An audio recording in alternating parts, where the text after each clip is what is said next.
Welcome to the Healthcare Business Secrets Show, where we interview industry leaders and break down exactly how they're dominating their markets so you can learn from the best and can double your revenue, double your impact, and double your time off. In this episode, we're talking with Dilvory Edgecomb. Dilvory is an executive high-performance coach that helps working-class people achieve more in their lives by performing at a higher level consistently over a longer period of time. He's a best-selling author with the book Bridging the Gaps, created to help as many people as possible with a playbook to operate in life and business to achieve the success they deserve without the fear of constant and consistent failure. While Dilvory does love speaking and inspiring others, he's also a retired police officer, independent business owner, real estate broker, consultant, and best of all, a young father. Welcome to the show, my friend. Thank you. Appreciate you having me, my man. Excited to have you on. We're talking a bit in pre-show about what you're up to and what you're doing. How about you give our audience some context? So where did you kind of start? I know that you were in the police force for 13 years, you said, and then you got the entrepreneurial bug. Tell us about that, and then tell us about what you're doing right now so we kind of understand where you're at and what you're working on. Perfect. The police thing started with me a long time ago. I came from a law enforcement family. So I grew up on the stories of police and how police was fun back then, all of the stories that they had and just the impact of, my family members who were law enforcement officers, they were having on people in the neighborhood because I grew up in Carroll City, Florida. Back then, everyone hated the police like they hate now. So it was an honor for me to watch my family, change the mindset and change the mentality of certain people. And since I was a kid, I was always curious about, how people think and why people do what they do, what makes someone successful and what makes someone a failure. So having just that drive of trying to understand how people think, I moved into sports, and sports has been my life all the way up into college. I played football. I made it all the way from optimist to the collegiate level at FAU, and actually helped put FAU on the map during the time that I was there. And the transition, what really got it was taking collegiate courses of psychology and really starting to really hone down on like, dude, this is it. Like all of my questions, all of my curiosity was answered when I got to college. And I took psychology courses and it just opened me up. So after that, I've always said that if I didn't make it through football, obviously my goal and my aspirations was to become an NFL football player. When that didn't happen, I said that, hey, I've seen my parents, I've seen my family members make an impact on the community. I'm going to do that as well. So I went into police work. And going into police work, it wasn't until I started meeting people throughout the job within the first 4 years that I was like, hey, man, maybe I can do this entrepreneur thing. Like, first generation business guy in my family. Nobody's never talked about business, talked about starting and owning your own business or anything like that. It was always the failures or people are going to, rob you or people going to steal from you or people just not going to be upfront and honest. So I was always curious about why. So I went into it. And, from 13 years on to when I finally retired, the 9 years in between, it's just been a glorious entrepreneurial roller coaster, as they call it. Both fun, learning, understanding, and being able to help people, man. And that's what it was all about. And what are you doing these days? High performance strategic coach. Talk to us about that, the kind of clients you work with, the kind of stuff that you get to do. Right. I initially started as just a marketing and a business consulting, basics of every business, right? Marketing and understanding business. And then when I really started understanding my real strength and what I was really good at, which was helping people perform, it was like subtle that I go back to doing the thing that I cared about when I was so young. Is just figuring out why people do what they do, how to make them tick and how to get them to do the things that they needed to do. And I became a performance coach and I went back into sports. So I went helping collegiate athletes, helping little league athletes, any athlete I can be around, and ultimately, getting some NFL athletes and working with top tier people. And from doing that, it really shows me that, hey, everybody can perform. They just need to know how. Take the professional all the way down to the everyday average person, which is what I was working a 9 to 5. If you know how to perform, you can get the results that you want in life. And it was just as simple as that. And I've been locked in since. It's really interesting because, for example, Tony Robbins kind of coined the term coach outside of sports and really brought that to this idea around business and things like that. But and in life coaching, et cetera, et cetera. And people kind of hear it. And I think that a lot of people don't really understand how effective the application of having somebody there to help you navigate this process and perform better is so important to your success. Like you can't buy a plane and then go, cool, I'm a pilot, right? Like a lot of Exactly. people do that with businesses or Exactly. jobs or relationships, or being a parent is a really good example. My wife does coaching with mums and women who are pregnant and things like that. And it's like, cool, I'm just going to have a kid, or I'm going to figure it out. It's like in my instincts. I don't really believe in that, because otherwise the world would be doing much better than it is, I think, because you know what I mean? There's a lot of issues that come back to that sort of stuff. And I think that when you look at being successful in anything, having someone there to guide you is so important. Now, a lot of people listening to this, they're business owners, they're health professionals, they're experts. Talk to us about what makes a high performance athlete successful, where maybe somebody in a business or a job or a relationship, they're not looking at it the same way, they're not trying to perform, and they Mhm. sort of struggle. Well, I want to first bring that back to just the word success. It doesn't matter what the category or the classification of a person. A successful person is just someone moving towards a goal, a worthy goal for them. If for an athlete, it's whatever their pinnacle is for their sport. For a regular everyday person working a 9 to 5, it's just like, hey, let's make it through today. If that's your goal, you're successful because you're moving towards it. Now, what makes someone a high performer is someone that is consistently performing at high levels over and over and over long periods of time. So there are high performance business people, there are high performance athletes, there are high performance doctors and lawyers. These people are pushing toward whatever goal or whatever their life purpose that they deem is, they're pushing towards it. And that is what's sparking them. That is what's driving them to continuously do the things that most people don't want to do the things that most people say you shouldn't be doing. But hey, Mm. it's getting results. And they understand that if they put in the work, and not just the work, because the work happens in everything. It's understanding the tips, the strategies, the knowledge, the mindset, and the tool set and skill set most high performers have, and they're gonna need to have to continue those, long periods of times in performance. And it's hard. Um, as I'm writing some things down here, I'd love to get your feedback on it. I think that, and I kind of know the answer, but I want you to share it for the audience. Sure. If we're looking at being a high performer, it's consistency that makes Correct. the difference. You can be an achiever and achieve something in the short term and then live off of that for the rest of your life in terms of like who I was this, I achieved this thing. But if you want to be a Correct. high performer, you're looking at all aspects and you're being consistent. You're not looking at things in isolation necessarily. You're understanding that everything affects everything, I assume, right?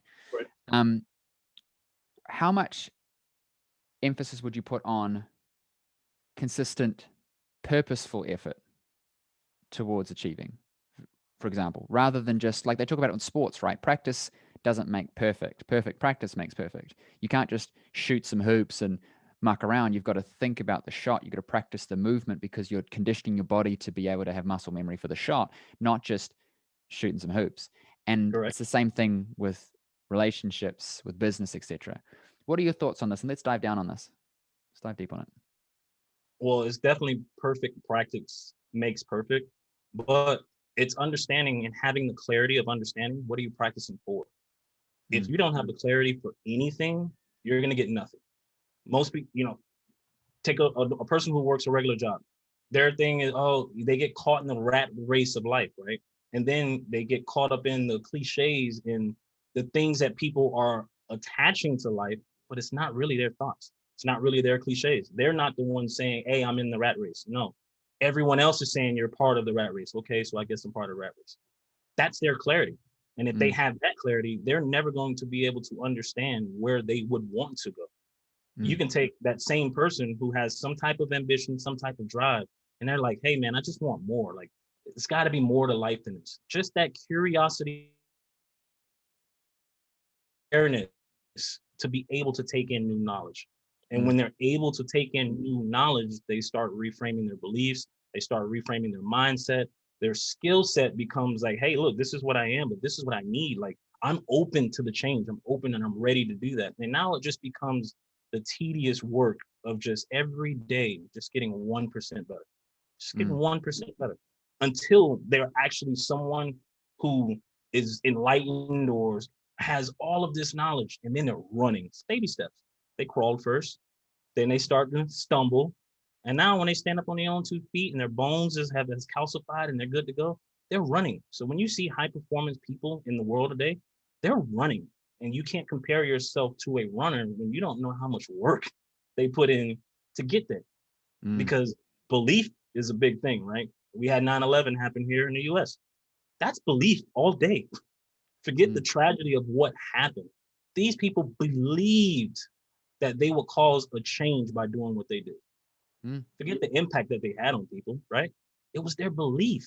So if belief is that strong and will cause people like that to do some terrorist act to kill a whole bunch of people, they don't see what they killed. All they see is I changed America's outlook on us. Now, how can you solidify that belief for yourself to say like, hey, I'm here, I'm where I am today, and I want to be like this in 2-3 years. It's not going to happen tomorrow, but tomorrow you need to wake up every day and say, you know what, I believe I can. And then the next day you wake up, I believe I can. And the next day you wake up, it's like, I believe I can. So I believe turns into I know. And when you start I knowing, now you're crawling. Because beliefs are thoughts that we've just accepted to be true and have stopped thinking about them. And you can have disempowering beliefs and you can have empowering beliefs, and neither of them are necessarily objectively true. Correct. But having a disempowering belief is only going to hold you back from a potential, right? A potential future. And having an empowering belief is only going to empower you towards that. So you might as well fill yourself up with empowering beliefs, even if they're not objectively true, such as it's possible, I can, I'm going to, it's a matter of time. But with that belief, you've got to have some actions towards actually making it happen. You can't just be super positive and sitting there and hoping the universe brings it to you. But I think that the point that I'm trying to make, and I know that you'd make this too, is that people get too caught up in how. I think Tony Robbins calls it like the tyranny of how. And it's this idea that if you said, I want to make $1 million or I want to do this, immediately our brain thinks about how, but you can't know how, because if you did know, you'd be doing it. Or if you did know, you could just have it, or you could just begin. Like, it's like, I want to walk to the shops. How am I going to do that? Well, I'm just going to walk to the shops. Like, it wouldn't be a very long thought process because you just know how, so you're just going to do it. But if you're like, how am I going to make $1 million, and you're broke, suddenly you're thinking from a context that can't give you the answer, because the answer's not there in that world, that worldview or that belief system or the strategies. You don't have them. And so when we focus on the what and define it and go, this is what I'm going after, we've got a direction.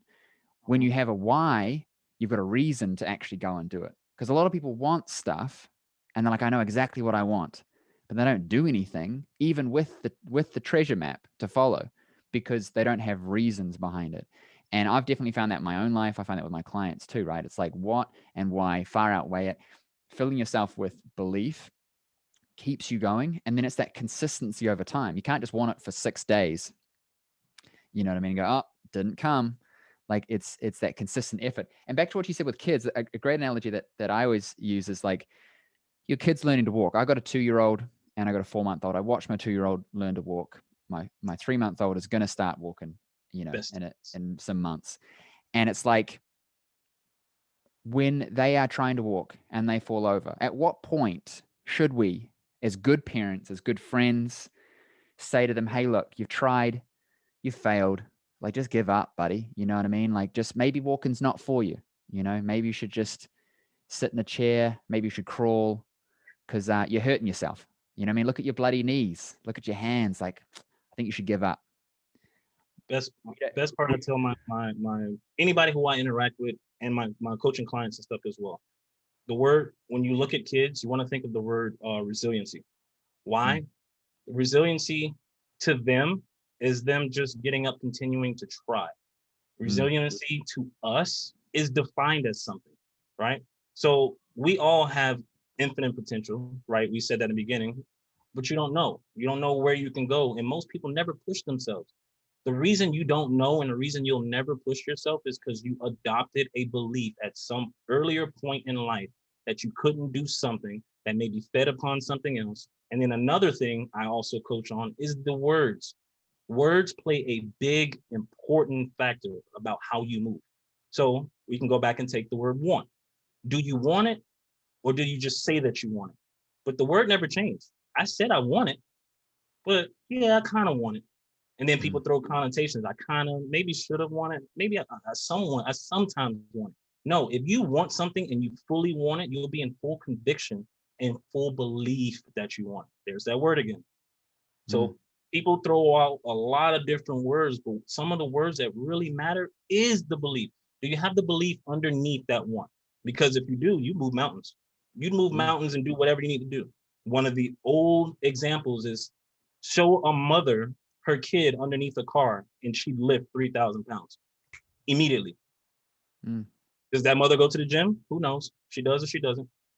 Forget her aspects and her attributes. At that moment, she wants to get her kid from underneath that car, and she's going to find some freak strength out of nowhere to move that car and get that kid up. Tell me why people can't do that in their life. They do, just in fleeting aspects and parts of their life, which is where my book, Bridging the Gaps, came from, because I started realizing and started understanding, one, that book is not, I didn't want to, it was a challenge. But if I had to be challenged on something, it was challenging on something that could help people. So that's what that book is showing. Hey, look, you know how to achieve success, not just once, but back to back, over and over. But what happened? Certain things in that book and certain principles in that book, people forget, just like curiosity. If you were curious every day, which is my favorite chapter because it propelled me to be who I am today. When you stop being curious, you just accept everything as it is. The moment that you're curious and the moment you start saying, like, do I really want that? Now you're in full control of your world, of your universe, to say, like, hey, am I going to put energy, effort towards this or not? Do I really want it? And then if you can discard it and say, nah, I don't really want that. I just said I wanted it, but I don't. Those are the moments that if you would have checked yourself numerous times from all of these other wants in your mind, you will start realizing and you'll be in full conviction, like, hey, how do I feel? What is my body resonating with right now? I really want that. Did I tie that to a future goal? Did I tie that to a future objective? This is why I'm going to move towards it, other than just saying, yeah, I want it. Because that want can fade. And you don't know what that time period is. It could be the day, it could be the 6 days, like you said. You don't know that time period, but why waste that time and energy? Because the most important currency you can't get back is time. So utilize it. High performers know this stuff. High performers are always worrying about time. When you see the big business guy, they're always saying, like, I don't have time for that. Or how do I buy time? Because it's never about the money. They're trying to figure out how to buy more time. When you're about to die, what are you trying to do? Buy more time. You will literally take your whole savings, your 401k, everything else, and say, hey, look, whatever doctor can fix me, here's the money, pay for it. You'd go broke trying to buy time. Yeah. Full conviction. Why can't you do that when you in your normal life? I think that people don't understand this. Like, I've talked about this before with people on the show, and it's a consistent thing that keeps coming back up. Like, if for those of you listening to the show and you listen for a while, the consistent things that come up is you need a mentor or a guide, because don't reinvent the wheel. Correct. You need to find someone who can help show you how to get there. You need to be consistent with your effort. You need to have belief, and you need to understand, the game. And the game is time. Time is the resource that's universally and equally distributed. You don't know how much you have. You've got a bank account where it's slowly being spent from. Oh, yeah. And it's coming out. 168 units of time are leaving your bank account every week. You don't know how much is in there. So what are you doing with it? And people don't get that because they just have time. It's like the one thing that it's like if you gave someone a whole lot of money and they didn't really understand it and they were just using it. They're going to spend it on random crap because it feels nice in the moment. And then one day they're going to go broke and they're going to go, oh, crap. And then they're going to say, I wish I had known about money. And so they're going to go out there and, tell people all about it. And you see that all the time. You see people who have got to the end of their lives and they, regrets and things. I think that the best piece of advice that I ever heard, and Gary Vee talked about this, is, go to an old folks home, go to talk to a bunch of people who had dreams, who didn't, take steps towards them, and who now don't have any time left, and feel their regret, and then use it as fuel for yourself. And I think that, you have to learn from other people. I think it was Napoleon Hill. I can't remember who it was. I'm going to butcher it. They basically said, anyone can learn from their own mistakes, but paraphrasing, smart people learn from other people's mistakes. And time is a big one. You know what I mean? You got to understand the game. Like when we say, rich people were trying to buy time, people always say things, no, they're trying to make more money or they're trying to get their business better. I'm like, yeah, but fundamentally what underlies that is time. I only have so much time, so I'm going to hire somebody to do it on their time and not my time, so that there's a multiplication that happens. If I'm hiring a mentor, it's to compress the time it takes to do the actions to get me to the next step. If I'm employing a strategy and I'm spending money on a strategy, it's to create leverage on my time to produce a greater result on the unit of time that I have, because there's certain things that I want to spend my time on that only I can spend my time on. And there's things that I shouldn't be spending my time on. And dwelling, listening to the news, watching Netflix, this is not a good way to spend your time. Spending it with your family is, and spending it on things that move you forward are. Well, I'm gonna help you clear this up with your audience right now with the whole consistency of understanding. Because to your credit, people like you and I exist because we are that lower level, middle level to the higher level of people in their mind who they believe are higher, right? We're that medians to say like, hey, look, my goal is to try to pick you up and pull you up. This is why you do what you do. This is why I do what I do. Because eventually we're going to pull someone up, right? But what's missing, and you can't continue to explain this, and I break this down in my coaching, and I had to understand it myself. It's almost as if when you start talking about leverage and higher levels and buying time and things like that, bro, you're talking in a whole nother language to the uninitiated, like people who have no knowledge. They've heard it, but they don't really know it. They haven't really conceptualized it, right? Because curiosity is one. And that other big thing that's always talked about is time. So when you talk about time, time is going to be on a gradient. Say, hey, look, I can tell you everything I've learned and try to cut your learning curve down. The one thing that's missing from a professional aspect and even from a personal aspect of a person, no one's asking, are you ready to learn? Are you ready to understand? I can tell you till I'm blue in the face because it's my passion. I love it. I take so much pride in learning what I've learned to be able to help people and to teach it to them, but you can't teach the person if they're really not ready. So, which is why this pattern of, we talk about this all the time. So, hey, listeners, which podcast did you hear it in? What number was that? So now, whatever number that it was that you heard, where are you now? And if you're still saying the same things, hey, you still got to cut your time down because, yeah, you can hear it, but are you getting closer to understanding it? Or are you just hearing it? Because if you don't understand it, we're not speaking the same language. And I'm never going to get through to you. And you're going to go hear it somewhere else. And you go hear it somewhere else. And at some point it clicks like, dude, everybody keeps saying the same thing. I guess that's it. And you're still not curious enough to know it and do it for yourself. And that's where I come in. The practical doing of how to perform and to do it consistently. And when you do it, you be like, dang, now I really get it. That's like a kid when they like, oh, yeah, you kept bumping your head and you wasted so much time because you wasn't curious enough to lock it in. It was just, yeah, I heard it. Because knowing and doing are two completely separate things. And you can know a lot of stuff. Doing gap. I call it the doing is skill. Doing it is a skill, and doing it consistently is a skill. You got to train yourself. Like people think that, you have the right strategy. Doing it is courage. Doing it consistently is skill. Yeah. Yeah. I think that's a better way of putting it. I like that because you sometimes forget, like I know that when I got into coaching, like I work with health professionals and practice owners to help them be more successful in practice. And when I started doing that, I didn't realize how valuable certain skills I had. I didn't understand how people didn't know how to do certain things. And it required me to really step back and go, man, a lot of people don't get this because some of the things that I'm just doing and I just know others don't or aren't implementing on.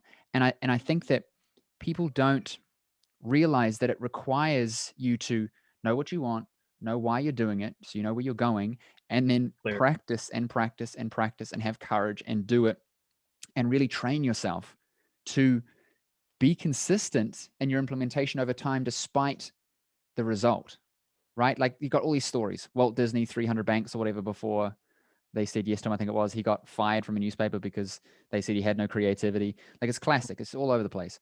And it's Yeah. this consistent story. But we can hear things.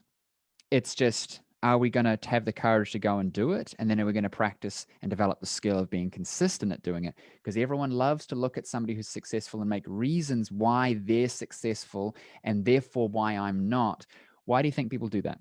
What's your take on, I got my own take, but what's your take on why people will always create reasons why that's like that and why it can't be for me?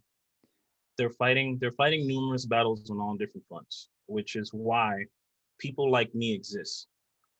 I always wanted to know where people like me was when I needed them coming up. And it's still to a point that people don't understand what a performance coach is. Like everything that you're talking about, when you say go get a mentor, when you say go get someone to help you, get a performance coach. If you're having issues doing the doing, which is just courage, if you lack courage and you don't do, you need to go talk to a performance coach about that, or figure it out yourself and figure out why you're not doing it because you're missing clarity. So like I said, the things that you're talking about can be broken down into simple things, right? People are fighting multiple battles on that aspect of your question, but it's three things. These 3 points runs your whole life, professional, guaranteed. I can give you any scenario, any example of how this plays out, and you've already seen it, but you just didn't know. You know, it's only 3 words: clarity, energy, courage. And those are just 3 points of high performance. Those 3 points can runs the world right now.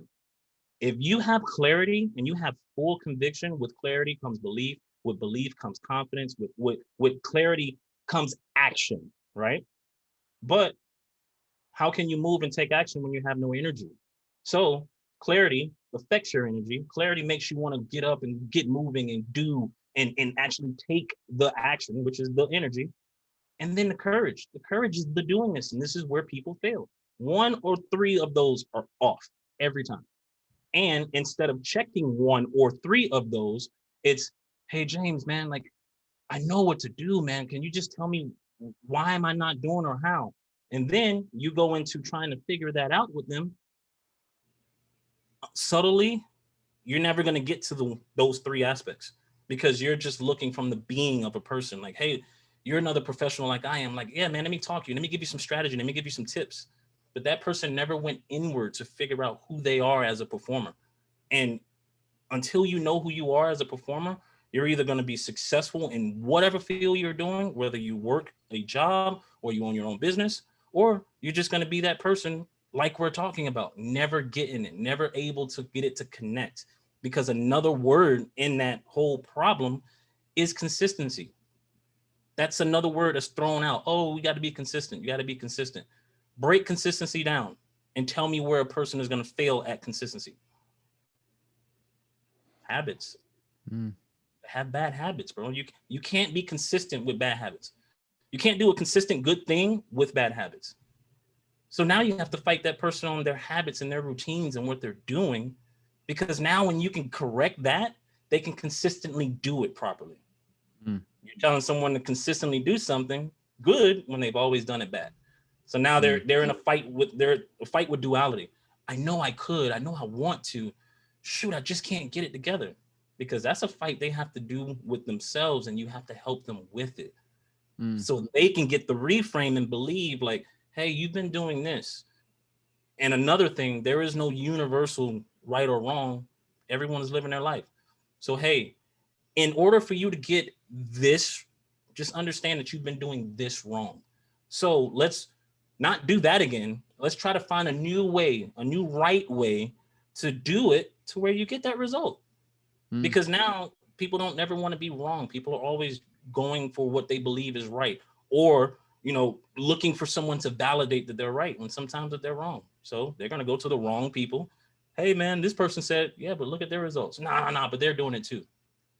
Okay, well, because they don't want to be singled out. It's not just me, it's everyone else.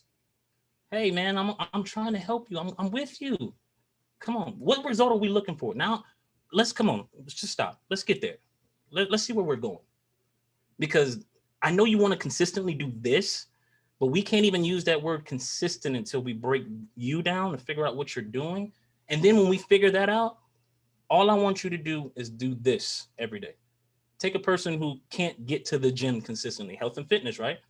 Easy. Whatever they're reframing their mind of why they don't want to go to the gym, I can easily change that, because all I want you to do, hey, do me a favor. If you can't do it for you, do this for me. If you do this, I promise you're going to go to the gym consistently, and you're actually going to do whatever you need to do. Okay, great. What do I need to do? Just go to the gym and put your foot in the door. What? Just do me a favor. Just go to the gym, put your foot in the door. Let me know when you did that today. And then tomorrow, I want you to go in the gym and put half your body through the door. The next day, I want you to go to the gym and get inside, close the door behind you. And then the next day, once you're in, take one step. I'm building you. Notice I didn't tell you what to do afterward. Because psychology, bro, you just, as soon as you get there, shoot, let me go jump on the treadmill. I didn't even tell you how you're going to get fit. I just need you to get through the door. That's all I need you to do. I can help you get consistently there every day, because now you're no longer worried about, oh man, the weights, or people are always on the machines. Dude, I just got to get through the door.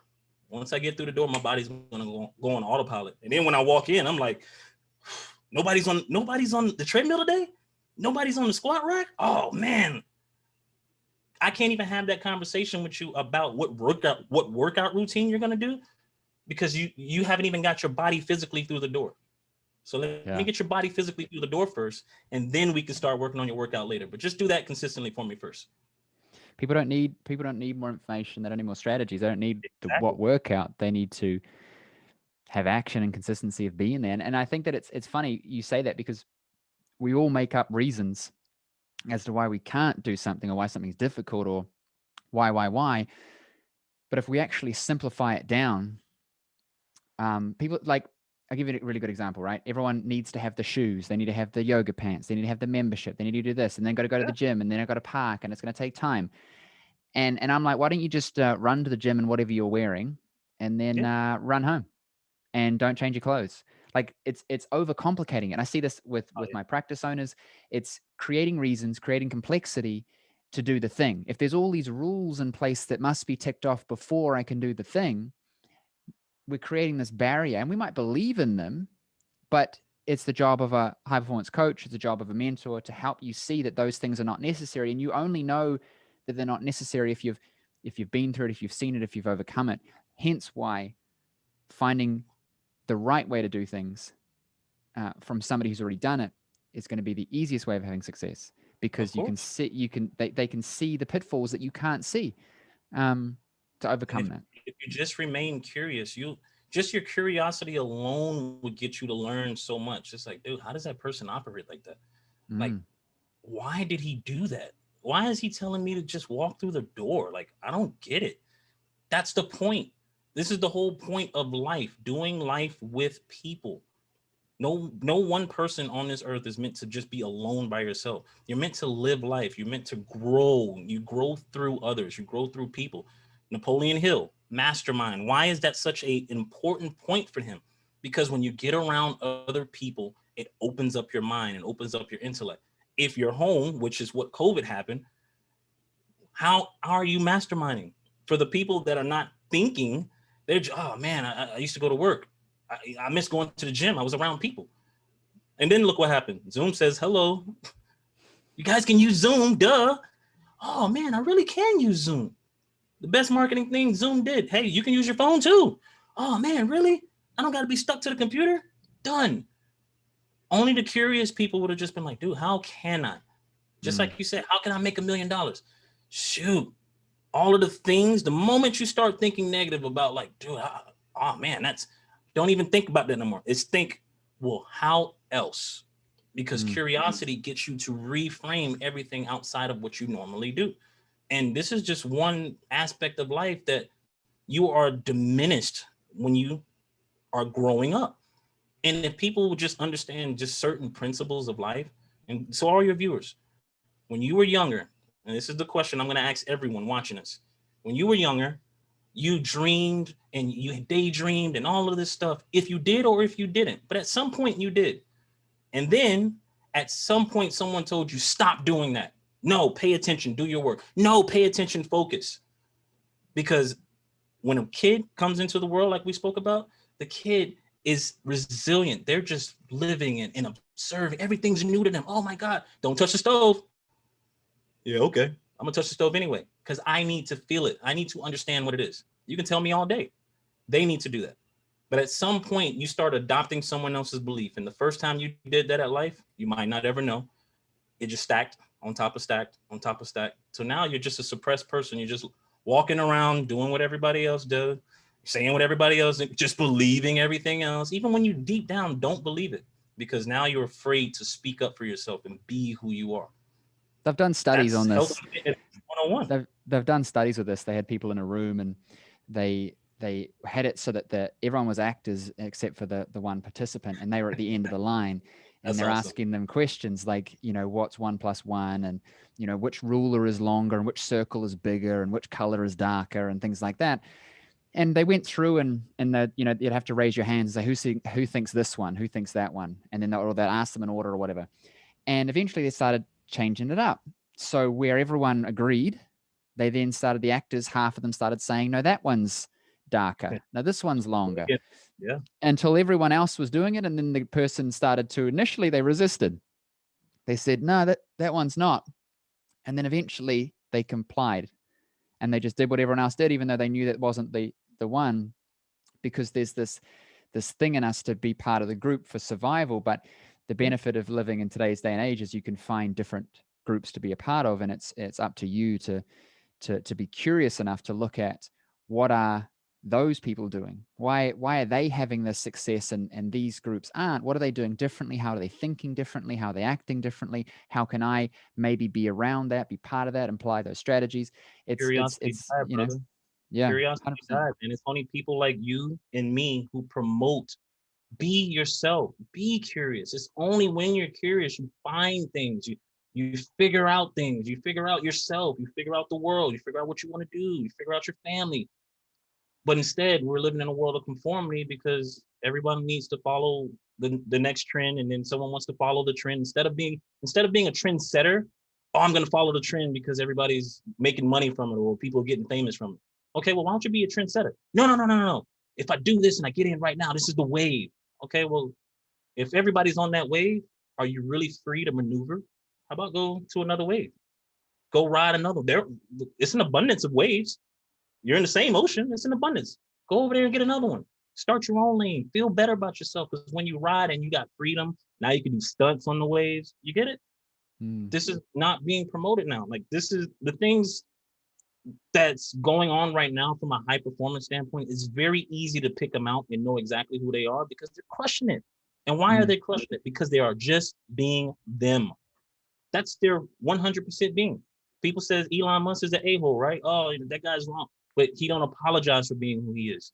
And being who he is got him where he's at. And if you want to know who he hangs around, it's probably people with more than him. That's how it works. These principles are being shown by high performers every day, but people don't see it. They get the conformity aspect of reframing. Oh, you are the five people you hang around. Or if I want to try to hang around and be an influencer, they don't want to hang around me. Great. Use that as fuel to become an influencer. Become what you want to be, and they'll easily accept you and help you and teach you on top of that. But people don't see it that way. Just like James. Hey, James, how can I get on your show, buddy? And you're like, okay, well, what value can you bring to someone else? James, I just want to be on the show and I just want to look cool and be on the podcast with you. No. How are you helping? Man, James don't never want me to be on the show. You see? In my world of high performance, I'm the one to say, hey, snap them out of it. Dude, shut up. What can you bring to the world? Everyone has something. You have something. So when you ask, what am I doing now on the off seasons? This is the stuff I've now learned to transition to because it hit me last year, especially during COVID. I'm like, yo, how can I bring more value to the world? How can I, just do something for people? Forget being known. Forget people knowing who I am. How can I help? And so now it's like, you know what? This time is to do it. So I created my own high performance community. It's a group on Facebook, and it's basically like, hey, look, we challenge, the conformity. Go against the grain. I want you to come in there and be your authentic self. You have a question, dude, raise your hand, say something. You need to know something. You want to know something? Ask. Someone in the group there has value. So it's promoting everyone in the group with their own unique value to speak up and do something in the world. That's what we're put here for. We're all put here to impact each other. But most people just sit back and wait to be impacted. So impact. Like, they have to be taught that again, because I'm looking at everybody like they're kids again. Hey, look, I don't care how old you are. You might be older than me, you might be younger than me, but at some point you were suppressed. So when you come in this group, be yourself, ask questions. When you jump on calls, like, say something, ask. I don't care. No question is outlandish. Just like I tell everybody, there's no universal right and wrong. Be yourself. Once you start doing that, your inner being, you're going to eventually become a high performer if you're not already. And then your health and fitness goes up. Your cortisol levels go down. You're less stressed about anything. And mind you, I didn't even tell you to meditate yet. That's just because you're already operating who you are. And when you do that, dude, the world bends to you. Look at any high performer, they walk with confidence. They talk with confidence. They answer whenever they want to. I don't want to answer your question.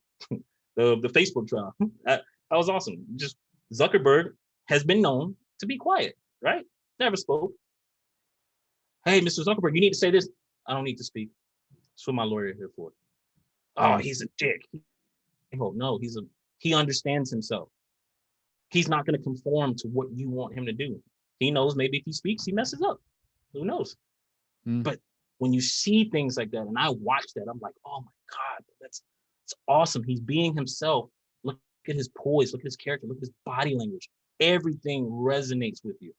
And if you want true health and fitness starts within yourself first, and then everything else bends to it. And then you use the world as your gym. COVID, all the gyms closed. So dude, get out and go run around the block. If you're in a mountainous state, oh my God, run the hills. That's better than running incline on a treadmill.